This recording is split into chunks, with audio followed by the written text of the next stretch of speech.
Hi, everybody, and welcome to the latest episode of Good News Conversations here on the Albuquerque Journal Podcast Network. I'm your host, Good News reporter Gino Gutierrez, and as you can tell, there's a little bit of a hockey theme to today's episode, as I'm pleased to be joined by former Albuquerque and Rio Rancho Police Chief Mike Geier. Chief, thank you so much for joining me. Thank you for inviting me. Thanks. And you're decked out in your own custom hockey jersey, but yours has a very special meaning, Chief, and hockey has a very special meaning to you. We currently have an article that we recently published detailing a charity hockey game that you were a part of. But before that, I wanted to touch on how you got started with hockey growing up in Chicago. Well, I mean, obviously the winters there they were very cold. You would be able to have outdoor rinks in your own backyard if you could, have enough room. But they had from like November to even sometimes all the way to March, they had hockey on the outdoor rinks. They eventually started rinks with Freon pipes and everything, so it would go, last more than just if a snowstorm or something would wreck up the ice. But then it was a while before we got indoor rinks. But when we had outdoor rinks, probably started skating around. I was a little bit later, I'm like 12 years old, and then they had the hockey leagues there, the lower level, for new kids and stuff like that. And I started doing that. Did that through high school. Played on the league teams there through till I was about 18, and then went to college. And when I went to college at Northern Illinois University, is in the middle of the state, very cold in the winter too. And they had ponds that froze. So when I joined the club team, we did our practices outside from November to as long as it lasted. But the rink for out there was probably 30 minutes away. So I actually got course credit I was in a phys ed major at the time, and we would drive out there twice a week for practices, and then our games were on the weekends. And it was, good to be part of a team. We played it wasn't D1 or D2. They were club teams, but they were good players. And it was just fun. It was a nice break from the studying and the schoolwork. And what a way to earn physical education credits as well, being able to skate on ponds. And you and I share kinship. We're both Chicago Blackhawks fans, both hockey fans. But your hockey experience, Coach, intersects a lot with what your professional background was, and that was being a police officer. You mentioned you were a police officer in suburban Chicago for 20 years. How did those two intersect when you moved here to Albuquerque? Well, I mean, I didn't really know what to expect as far as hockey. I saw that they had an ice rink, but, I figured I never saw anything about a team. There's no professional teams out in this area. Only recently did they even come to Arizona. But I was very pleased when we went to the rink for the first time and we registered. At that time, it was my granddaughter my own daughter for one of the pageants they put on around Christmas time. And then my son joined the league there, and they were young, and we traveled a lot. They ended up traveling with both of them. They played. My daughter went all the way to St. Pius when they had the high schools, and she ended up being her senior year, the captain of St. Pius, the only girl on the team. So we were a hockey family. Both brothers played. My dad was a referee. He was a police officer, but he refereed games and stopped us from fighting anybody. But it was just, that and baseball in the summer. It was, those were my sports. But hockey was always just a little bit more of an exciting sport for me. What was it about it that drew you to it, Chief? Well, I mean, first of all, there's not much else you can do outside in the winter except snowball fights and sometimes football in the snow, which is fun. But it was just, it's a fast sports game, and I like baseball. I love baseball, but there's a lot of waiting around. And if you play outfield, you're like, scratching your head a lot between pitches. And it's even, but I love the game, but the hockey just is always moving. And the cool thing about hockey for you, as we kind of mentioned a little earlier, it intersected a lot with your professional career when you moved to Albuquerque in May of '94. You mentioned how you were shocked that there was even hockey out here in Albuquerque. Right. That's something we hear quite a bit of. How quickly did you jump back into it when you came out here? Well, when I brought the kids up there, I was a little leery about jumping back in and not knowing if it was like superstars or they were all beginners. And I watched a few of what they had, the 30-30 league, which was an adult league. And it was pretty much a balance of some better players and some lower level and middle level. So I signed up as soon as I could and played that for a little while. And then they started a few more adult leagues. And that was how the fire department joined us into a public safety team in one of those leagues. And so what that led to was that was a little bit before the 911 tragedy at the Twin Towers. And so I think that was 2001. We had a captain from APD, and there was another high-ranking official from the fire department. They both lost people out there. One was a cousin, and the other, the fire department guy, knew probably 9 people that died from the New York Fire Department. So we decided, well, let's do a charity game, see if we can raise money for the families of the fallen firefighters and police, and kind of started a trend then. We raised a lot of money, and they brought it out there, and then as often as we could, then we just continued different charities each year, and a lot of charities that, I worked with individually, like Special Olympics and the Family Advocacy Center, the Victims Advocates and things like that. Big brothers, big sisters. We just, mad. Everybody we could that offered, we offered.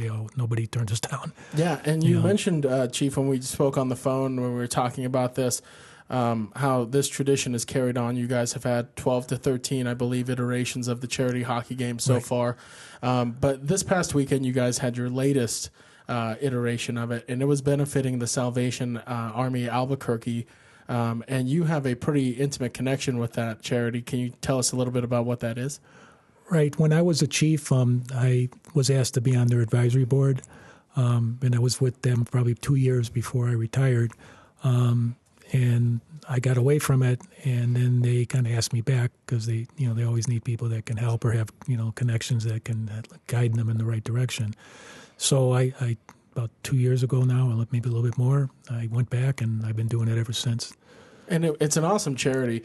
I know when we spoke on the phone, one thing you had mentioned, and one thing that I kind of was taken aback when I was talking to a few of the officials from Salvation Army, was the suite of services that they offer the public. I think when a lot of people think of Salvation Army, they think of the red buckets in front of supermarkets during the holiday season. But I was unaware that they do so much with rehabilitation of people struggling with substance abuse. You mentioned they help subsidize people who are struggling to pay for utilities or pay for their rent. It really is such a multifaceted charity and program. And one thing I learned when I was talking to Ray Wynn, who was one of the representatives, is she said a lot of the public were kind of in the same boat. They were like finding all this new stuff out about the Salvation Army. Was that one of your hopes when you reached out to them and asked if they wanted to be a part of this? Oh, well, absolutely. Because obviously, when you do something for others, you get paid back in rewards that really are, just personal to you. And so it's always good to do that. And I think that over the years with them, I've learned more about, the Santa Claus of Christmas are just part of it, and the kids that benefit from toys that they can't afford them. We help with tutoring. They help with, they have tutoring for kids that are struggling. So many different programs. But the adult rehab program there, it's in-house, and they have to pass it, and they really want to be in there. And very few, want to drop out because they get jobs and they go on with their lives. And I think I mentioned to you before, as one of the board members was a former, a client of that. He had substance abuse issues and alcohol issues, and now he's been working for years, and he's a member of the board, and very qualified to do what understand and get the firsthand experience himself. Yeah, and it was awesome to see so many people learn about the Salvation Army. But another thing that was really beautiful, and this took place prior to the game, was we had presentation of colors by the Bernalillo County Sheriff's Office. And then we also had taps played on the bagpipes by the Albuquerque Police Department in honor of fallen officers as well. So there was a constant theme of not only honoring the Salvation Army and the mission that they have, but also honoring police officers and those who have lost their lives in the line of duty. And you could kind of tell in the crowd it was very emotional. And I would imagine for you for you players on the ice, it was emotional as well. Right. It's the reason we brought that in is because and I wrote a book, and a lot of that is because the public doesn't, just like they don't understand the Salvation Army, they don't really understand the risk that officers take every day, and how their families are just very happy when they come home at the end of the day. But it's unfortunately across the nation, we become targets, and some of us don't come home. And so we always wanted to do that. And this year they've had 2 officers already from Cruces and the state police, which was just a horrible circumstance. But I also I give part of my, well, almost half of the royalties to the 100 Club, which is a organization that sponsors and assists families of fallen officers. So they had a table there too. But we want the public to understand that is that, and it mostly is by interacting as, playing hockey and interacting with the crowd, that we're human beings too. And we're just like anybody else. And some of the people from the program were there, and they were like, we've never seen a hockey game, and these are police officers, and we got to talk to them. It kind of is a really good community event, and it really brings some unity to, the whole program. Yeah, it was fantastic. I mean, I've seen quite a few hockey games at the Outpost. This was the first charity one I had seen, and there was a special feel around it. And one of those special feels were, and I know you and I, Chief, will probably understand this reference. Some of our listeners may not. We have the original six in hockey, but we also had some original players from the public safety team on the ice. It was you and I believe 3 other skaters, correct? The original 4. And you guys were the ones who played in that first game all those years ago in 2001. What was it like to see those guys again? Well, I mean, some of the ones from the first game weren't there. But then when we went to these jerseys, the sponsor had bought these for us. Then we all had our own jerseys, and that was probably just a few years after we had that first game. I still see a lot of the old timers. They're around my age, so not all of them are they. Some of them moved out of the city and stuff, but I talked to a lot of them still. Some of them came to the game. 2 of them did. And then we just, the rest of the group is, when I brought the jerseys back today, and then I met with a couple of them to bring the McGruff suit back, it was kind of interesting because we were having lunch, and they were in uniform, and we went to pay the bill, and they said some citizen already paid for. Oh, fantastic! So I mean, it's that kind of respect for police that we'd like to encourage, and all the officers on the team. It's really nice when the camaraderie. I mean, it used to be years ago. It's not so much anymore with this new generation where there'd be softball teams, there'd be people, working out or basketball in the gym, after hours. Hockey wasn't around a lot, but we brought hockey to, the New Mexico law enforcement.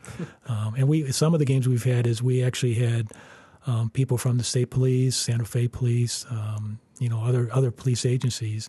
And it kind of brings that law enforcement brotherhood together. Yeah, and it was evident you guys took on the New Mexico Hockey All-Stars.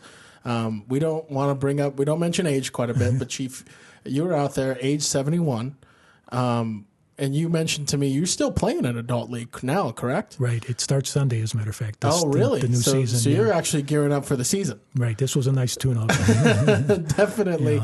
Yeah. But you mentioned to me, Chief, that this game had a much quicker pace than what you're used to in your adult games in the league that you play in. How quickly did you get acclimated to the speed of the game, and how fun was it to be out there? Well, I mean, I'm sore. You push a little harder, and it's good to be with people that are more experienced because they kind of understand where to move and where to play, and they actually will pass the puck and be more involved in the game, not just trying to score goals or not trying to be like Wayne Gretzky. Yeah, and they're in my league. Everybody tries hard, but it's a friendly league and it's no superstars. But you saw some of the talent that we have there. Some of those guys have been on college teams and things like that, and they or other even a junior league person. They have that experience, and they're younger too. I mean, I don't think anybody else was much older than 40. Mm-hmm. And it just, it makes the game fun because it moves fast. I mean, if you watch little kids, that's like the whole group chases the puck and they're all falling. Is you want a game that, where some good plays are made and some good saves are made by the goalie, or and just some fun. We want to make sure that the crowd is entertained. Yeah, and you mentioned it was a friendly game. It was a friendly game between the players. Not a lot of hits, not a lot of physicality. It wasn't so much friendly for the goaltenders, though. They kind of got lit up a little bit. I know the final score is 8-4. The law enforcement team won, but the goalies were not spared that friendly fate. Right, and they expect that. Yeah, I mean, if they're have the mindset to be a goalie, God bless them, because that's all you're doing is you're getting shots at you. And in this league too, is you saw that they weren't little weak shots. They were there were some full on shots. Yeah, so I mean it was but they're padded up and everything. They took a lot of hits, and both goalies did well considering that. There were some great saves. Yeah. Which adds to the excitement too, is because you can hear the crowd cheering or yelling each time. So. But goalies took a hit, but they expect that. Yeah, it happens, there's not much sympathy for goaltenders most of the time. Especially when you're a shooter or a scorer. So, but the crowd, you brought up a really good point, Chief, and something I wanted to touch on. You had mentioned how, most of the adult league players, they're playing in front of friends and family, maybe like 20 people in the stands. You guys had a pretty healthy crowd there on Saturday night, and I'm sure it was awesome to play in front of them, I would imagine. Right. Most of those guys haven't played in front of, like you said, more than a group of 4 or 5 family members or a couple other families up there. We've actually played when no one's up there when we had the later games. So it brings another level to the game. I mean, you almost feel like, this is almost like a professional game. I feel like I'm in the NHL, and that kind of atmosphere motivates the players as well. I mean, it just kind of, just like a home team versus a visitors, it's kind of brought a lot more excitement and spark to the game. So, but the most important final, aside from the 8-4, I'm sure you guys walked off the ice pretty happy with your victory, but the money you guys raised for the Salvation Army. Right. I know when we talked on Sunday, Chief, you guys were at roughly about $1,500, but the Salvation Army is still, they're calculating the amount of donations they got from QR code scans. But just the level of pride you feel. I know that the players donated over $500 as well. Right. Just the level of pride you feel having put this together and seeing the success that it had. Right. I mean, and in police work, I think that's another thing that the public doesn't see is that I've worked with officers and done it myself, is where somebody's car broke down and you help get them some help, but people don't have money or I remember a couple of times there were burglaries around Christmas time and presents were taken and we'd go and replace them from Walmart and stuff like that. The sides of even just helping family members that have a child that has to have a surgery somewhere else, when they pass the hat, everybody contributes. And officers are some of the very good-hearted people because that's what they do. They want to help people. So that does add to that pride. And the fact that I didn't have to twist anybody's arm. I gave like a recommended amount, and a lot of them gave more than that, as well as the public that came. I mean, I think that shows the community was involved, and they not only learned about it, but I'm sure that they'll get some other online donations over the years when they see, opportunities to support charities. So, Chief, last question before I let you go so you can resume your off-season training before your season opener on Sunday. At 71 years young, still skating, I'm just kind of curious, what keeps you coming back to play hockey?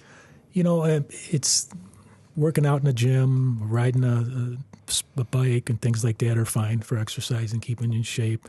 But when you can do it and burn calories and have fun and actually, have that camaraderie, working with other people and being with other people, it's just, it's the fact that I can still participate in sports like that, without killing myself, and I kept myself in shape just for that reason. I think it just adds that kind of, it's a relief and it's a breakaway from, the routine that you go through in life. That's fantastic. Chief, thank you so much for spending some time with me and discussing the charity hockey game you guys did. It was definitely something to watch, and it was awesome to be there and take part in it, and only even more amazing to hear the impact you guys had. Thank you so much for joining me. Thank you. And just to let you know, the group I met with today, we're already planning for next year. There you go. So eyes are already ahead to next year's charity hockey game. For our listeners, be sure to keep an eye out for that. Probably around the same time frame, I would think. Right. Yep. Keep an eye out in June of next year. Help donate to an amazing cause, and check out some pretty cool hockey players as well. Non-traditional, but still some amazing hockey players. You can find this episode and all of our podcasts on the Albuquerque Journal website, albuquerquejournal.com, as well on YouTube, iTunes, Spotify, and SoundCloud. If you enjoyed this content, please consider subscribing to our print edition or online edition at abqjournal.com/subscribe. Thank you for joining us here on Good News Conversations, and thank you.